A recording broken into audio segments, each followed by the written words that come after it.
Hello again, we're here at CES 2020 with David McIntosh. See you again. How you doing? Nice to see you again. He's the head of marketing for Arcade1Up. So we've met a couple times over the last year, and we want to talk about the new products here. So I'm going to hold this nearby here.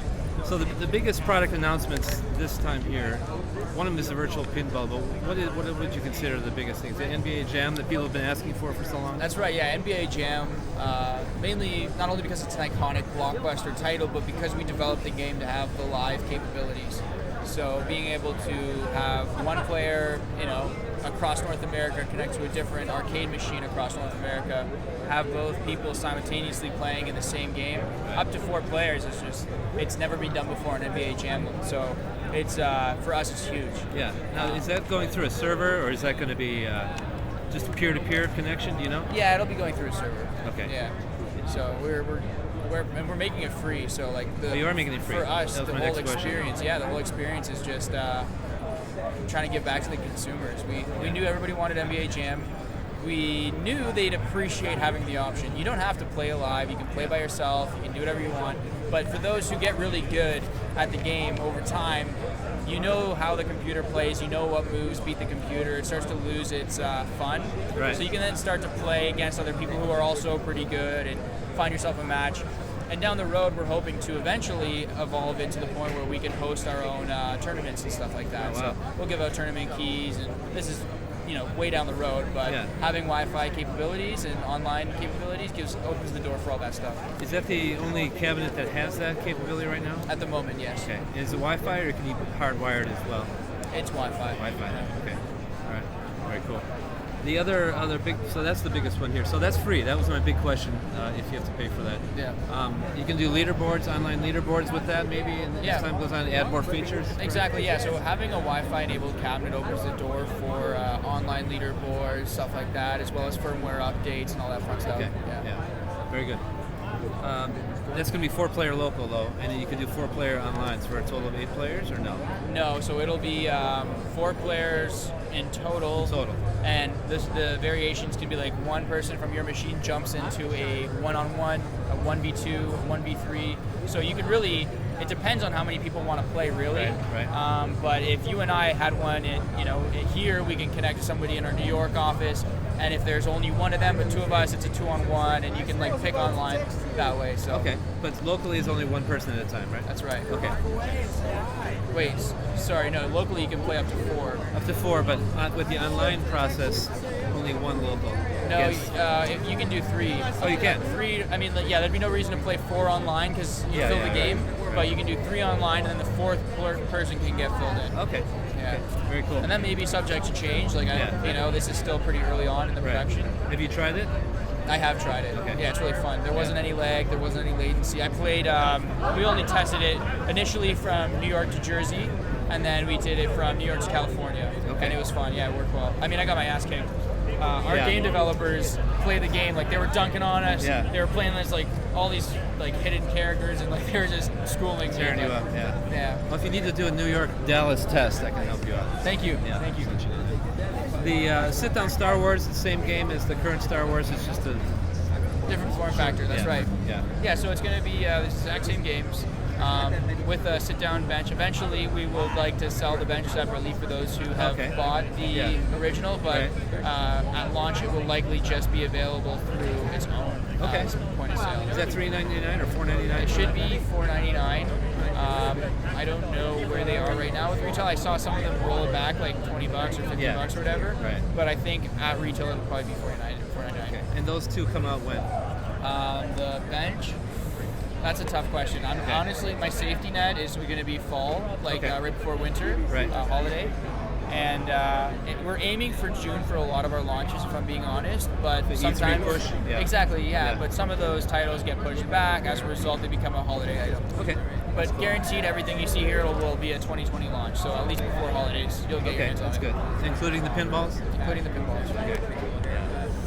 I got to work on that one. You gotta move soon. Yeah, exactly.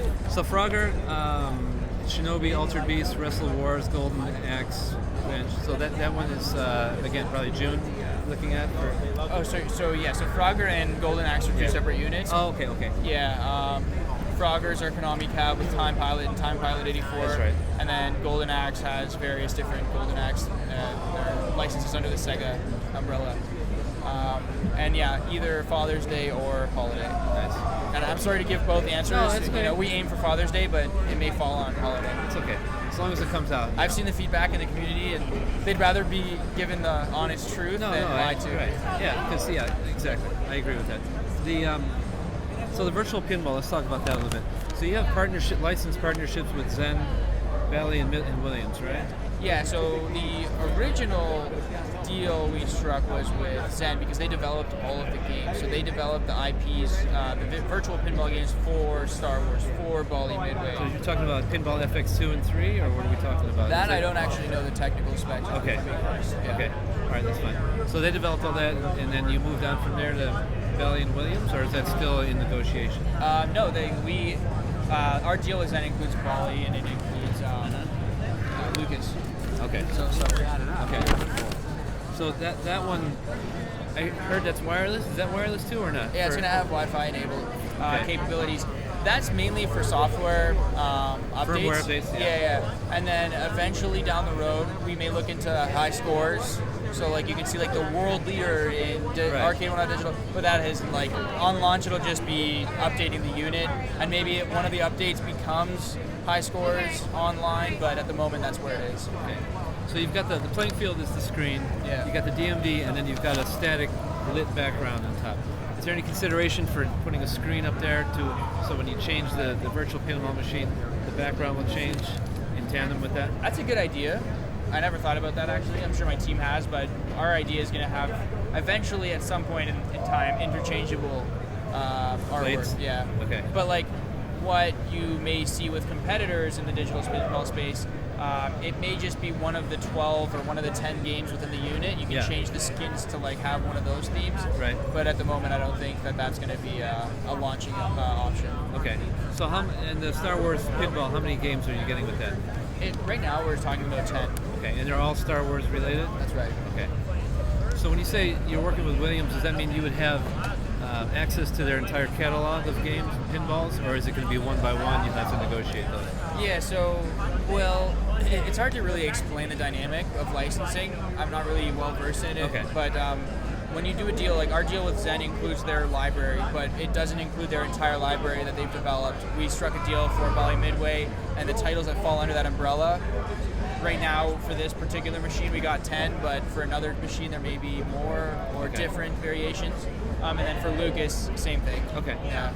So the big question is the price. Yeah. Have you released that yet or not? No, it really hasn't been set in stone. Ballparking it would be like 4 to 6. Okay. But like probably closer to 6 if I'm being honest. Yeah. But that's not solidified yet. It's just I know people want a general range. That's a good range. Yeah. I mean, yeah. You know, Makes like sense. I don't see it getting lower than 5. I don't see it getting more than 6. But we haven't gotten retail pickup on it at this moment, so that's to be determined. Adjustable feet, then you can make it a little bit taller. Or, Yeah. It'll be like an inch or two, like a couple of inches of a difference, which may not sound like a lot, but it does make a difference at your playing height if you're, bending over a bit more. Right. So. Have you played it? I have. Okay. Yeah. What's your feel?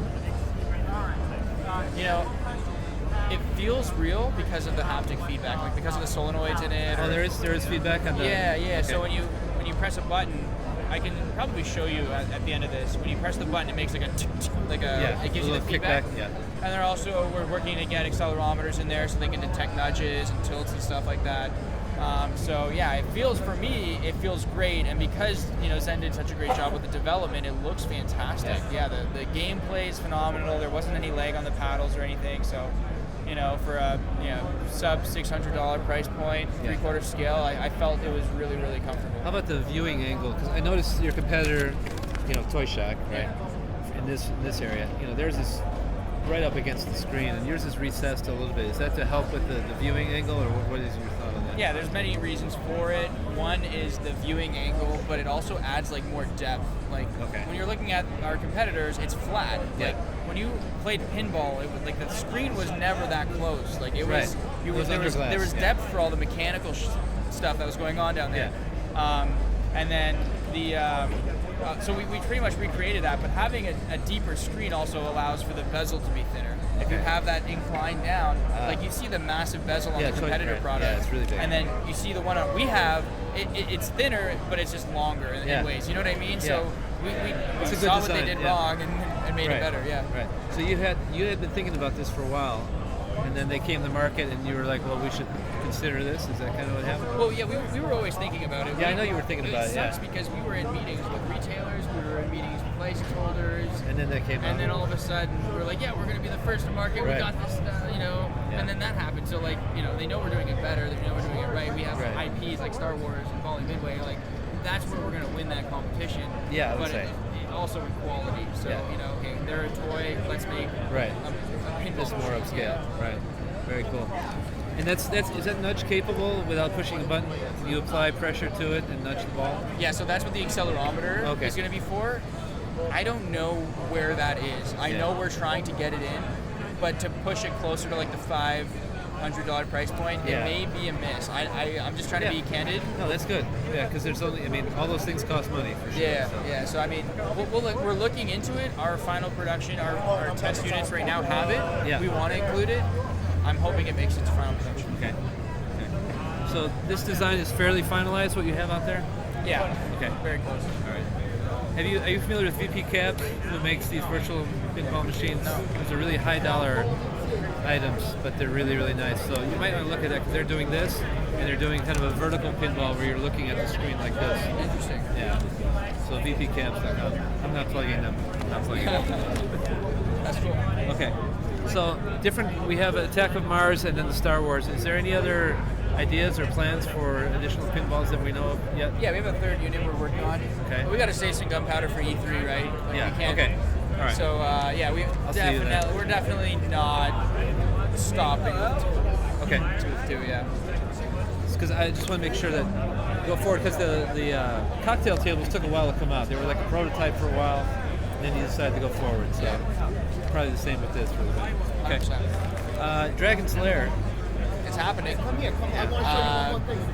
When to be determined, but it's going to happen. We were thinking about doing it. We were looking into what the process was, and we showed interest with the license holder, and then the petition came out. I don't know if you saw the petition on our Facebook page. I did, yeah. And we lost a lot of our leverage in our negotiations. Really? Well, think about it, right? Oh, because they want it, so we can jack the price up. So when we had our come up and everybody saw our success, people started lining up and said, hey, you should make our units, you should make our cabinets. And it became a little eeasier in terms of negotiating. We had a leg to stand on, so to speak. Well, you're in a really good position, though, now than you were a year ago, even 100%. A year ago. Yeah. So it's really good. Hey, was NBA Jam the thing that was hidden in the trailer last year? Yeah. All right. Okay, Wallcades. It was one of the many things, actually. Okay. Yeah. I don't want to say like that was the only unit. I don't want to get you in trouble. Yeah, no, we had like 6 to 8 prototypes in that trailer. The only one that stuck out like a sore thumb was NBA, because when you catch a glimpse of the side art, the photo that leaked, it was an obvious orange. Right. And it had like the pattern on it. You know what I mean? Yeah. Like what else would that have been? Well, there's no trailer here today, I see. So. We've learned. We've learned from our mistakes.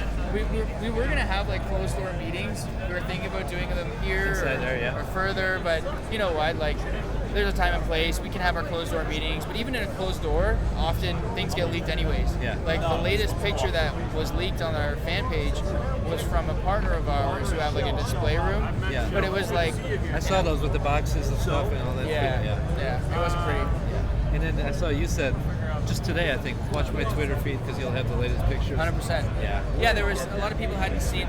So somebody leaked our pictures in our booth, but they had like blankets over them, or there were certain things that they hadn't taken pictures of. So I made sure to try and get the rest of it. Yeah, I could have posted them yesterday. I thought about it, but it's CES. I don't want to take away the enjoyment. And I had people like who turned on post notifications, so they'd be like the first to know. And they shared it to our fan community. They're getting tons of engagements and stuff, so it's great. Yeah, that's it's the word is spreading. That's what matters. Hey, sorry. So Wallcades, you had like 4 or 5 of them last year. Only one of them came out this year, if I'm correct, right? Yeah. The party cades, we've now rebranded them is Party Cage. it's turned into like a HSN kind of piece where they pretty well want it exclusively in ways because they sold our Pac-Man, they sold tens of thousands of units in a day, sold out completely. So you can't argue with that. Yeah, like some retailers are like, oh, this won't go anywhere, and they're like, well, let's see what we can do, and they had such a success that they want to keep working with us. So you'll likely see some of we have Party Cages on that back wall there. Yeah. You'll see some of those trickle out likely in 2020 as well.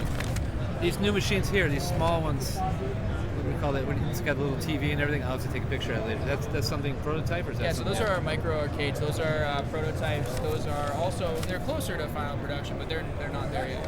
Okay. And those are going to be our entry level products, right? So we're going to have pretty much like the gateway drug of our arcade machines is going to be the smaller lines that we have here, from handheld ColecoVision style arcades to our micro consoles to the plug and play devices. Right. So for less than $30-$50, you can experience the arcade ROMs on all these machines in a different form factor. That's a lot more affordable, less footprint. So maybe you don't need a bigger house after all. It's nothing like the real stuff. Yeah, it's hard to replicate the feeling of standing behind an arcade machine, but you still get the gameplay there, with those devices. So have you, with your competition, your main competition in the games, I suppose you could say, how has that changed the way you guys have moved forward? Has that really changed your strategy at all, or are you just going to keep doing your thing and see how that goes? It made us reevaluate who our audience was, if I'm being honest, because when our like golden egg here is recapturing the authentic arcade experience. Right. And you don't really get that with what they have. You get an experience, you get an arcade experience, but you don't get the authentic artwork, you don't get the authentic joystick button configuration when there's 6 dials and joysticks and buttons set up for 2 players. You don't get the authentic experience, in my opinion. I like some of the stuff they have. I think some of the stuff they have is really cool, like COD gaming on an arcade machine. That's dope. Yeah. But I don't think it's what our consumer wants. Like, you have one, but how many do you have? One. You see a game room with 10 Arcade1Ups, and you have an arcade in your house. Yeah. So we're going after different segments of the market. When people say there's room in the market for both of us, I think it's true because we're not in the same market. Like, we're in arcade gaming, but we're going after different audiences. Okay. In a sense. We were developing, Arcade1Up was developing like Wi-Fi enabled machines for updates and stuff. That was already in the roster. But cloud gaming, like, we don't see application for us. I mean, they have to charge like $20 a month or like $1 an hour. Right now it's $1 an hour, for your own games. Something crazy, which is like, we're giving free subscription to our online service because we don't think that should be at cost. If you already bought the game, you own it. I have to agree with you on that. Yeah. But again, they have some really cool stuff. I don't mean to bash them completely. It's when you're comparing apples and oranges, it's hard to really say, But I think competition's healthy. It makes you look at ways to innovate and offer more for less. So I respect them for that. But I think as far as product development, we've already had a roadmap. We have a roadmap for the next 3 years. We know what we're planning on doing, what we're trying to go after, what products we're trying to develop. And they really haven't steered us off track. If anything, they've shown us who our real customers are and just helped us really hone in on those guys. Okay, very good. This retail, you're still going with Best Buy, Walmart, Costco, all that stuff. It's just basically whatever arrangements you get, right? Oh man, we have so many retailers. If my sales guy was here, we have like a presentation with like 30 major retailers on it. Yeah. Okay, so things are really blowing up then. Yeah, it's really gotten significant pickup. Okay, that's really good. Big traction from last year. Okay, good. I'm almost so pretty done. much hey, no problem. Any retailer that you prefer that offers any like furniture stores are carrying us now. Home Depot, Home Hardware. Like, we're really trying to diversify where we're available. That's good. Any other comments on your customer service? I know there were some issues up front. You guys have improved that, but I think there may still be room to grow there. Do you have any opinion on that? Yeah, it's tough to say, right? So I don't want to throw my team under the bus. I know they're going to watch this, but when you fix one, it's like you're on a ship, right? You're on this huge ship, and there's like a hole in the deck. You go to patch one hole, and then another one kind of opens. So initially, our issues with customer service was manufacturing. overseas there were some issues for whatever. We patched that hole, and then it kind of, no offense to my QC team or QA team, it kind of fell into their lap a bit. And then we fixed that, and then the goods got into the warehouse, and then there was a bit of an issue over there. So because we're a startup and we're operating at such a large capacity, there's always going to be some hiccups along the way. The takeaway that I want you to take from this, and as well as the community, is that the issues have been addressed. So the latest hole has been patched. Right. Just waiting for there's another one that will come. Right? Hopefully not. I don't want to promise it's fixed right now because I know it takes a while to fix it, but once you see the enhancement in customer service, it'll show. Okay. We're waiting to make an announcement on customer service once we can guarantee it's fixed. It's just, for example, the issue has been fixed, but it'll still show. Yeah, there's still a backlog of things to. Yeah, through, right? they'll still show issues. Whereas, like if you ordered a part a month ago and there was a delay for whatever reason, or you hadn't heard back from customer service, we'll take care of that. But then there's still somebody from like 4 months ago who got the replacement, but they're just not happy. Like that type of stuff can't be fixed overnight. Okay. So once we get more happy customers through our customer service experience, we'll make a statement and kind of address what's been going on. But at the moment, that's really all I'll say. Well, usually the people you hear from are the ones that are not happy, so you don't hear from the people who are overall. Yeah, true. Yeah. Very true. That's true. Okay. Well, one last thing. Any word from you for the community? Anything you want to say out there? Last time I said thank you to the community. I still want to stand by that. You know, we're a community-driven company, so all the constructive feedback that we get is appreciated. And for us, when we develop new products and when we have big meetings at gatherings like this, we take into consideration what our consumers want. So light up marquees, you can see them all around on a lot of our machines. Matching risers, they're everywhere now. Sorry to interrupt, I'll let you continue, but is that a regular thing now you expect? Lighted marquees from the future here and out, and upgraded control panels? Yeah, like the controls panels and buttons, they've been enhanced. Like say they were at like a B level, they're at like an A, I would say. And then the light up marquee is going to be standard on most units, but there's going to be the occasional retailer that wants like the minimal. Once you get the price point down. Yeah, so like we want it to stay at $299. Okay. Like some people want to pay $399 or $499 for a high ticket item for the light up marquee, the matching riser, whatever, the additional games. And so it's hard to say indefinitely that we're going to have light up marquees on all of them, but it will be an offering that we like to get out. So. Okay. All right, I derailed your end statement. No problem, no problem. So yeah, as you can see, we implement all the community feedback, so that's something that we truly value. Keep letting us know what you want to see, please give my customer service team a break.